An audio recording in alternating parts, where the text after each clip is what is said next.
C'est le pasteur Esther. Hein? Donc, on va encore parler là, le thème, les origines. Tu dois connaître les aigles de l'Éternel, tu dois connaître tes origines. Connaître qui est ton père, qui est ta mère, qui sont tes frères, qui sont tes sœurs. Et connaître les origines de tes pères. Quand je parle des origines, je parle des origines spirituelles.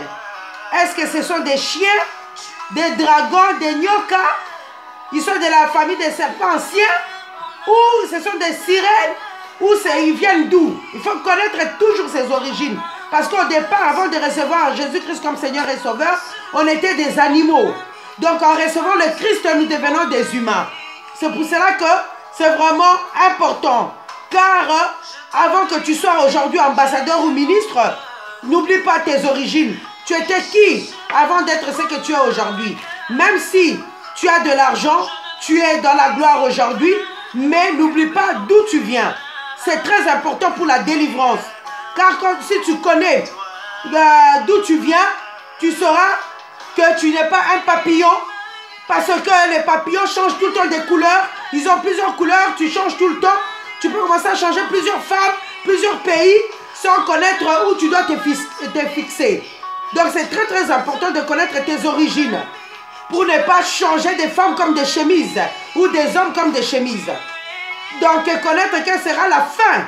Et la cause. Et pour le pourquoi tu es sur la terre. Et connaître maintenant la fin. Connaître les origines pour le combat. Pour le combat spirituel, connaître comment.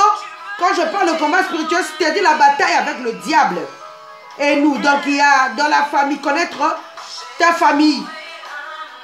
Car il y a des personnes qui ne peuvent pas parfois se marier dans une famille où il y a la condamnation. Il y a des lois où les gens ne peuvent pas se marier. Alors il faut connaître. Si toi tu ne connais pas ces origines-là, qui avaient la loi et qui avaient des malédictions, qui sont allées de père en fils, tu ne sauras pas.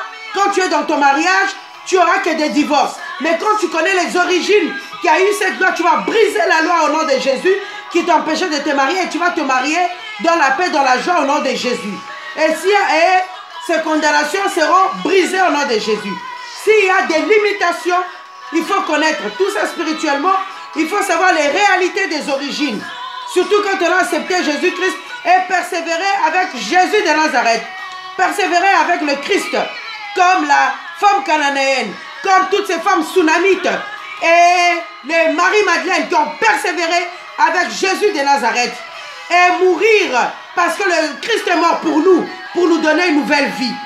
Et quand tu reçois Seigneur et Sauveur, tu reçois Seigneur Jésus-Christ comme Seigneur et Sauveur, et là, toutes tes origines sont brisées, tu as du succès, tu entres dans le succès, dans le bonheur, et voilà.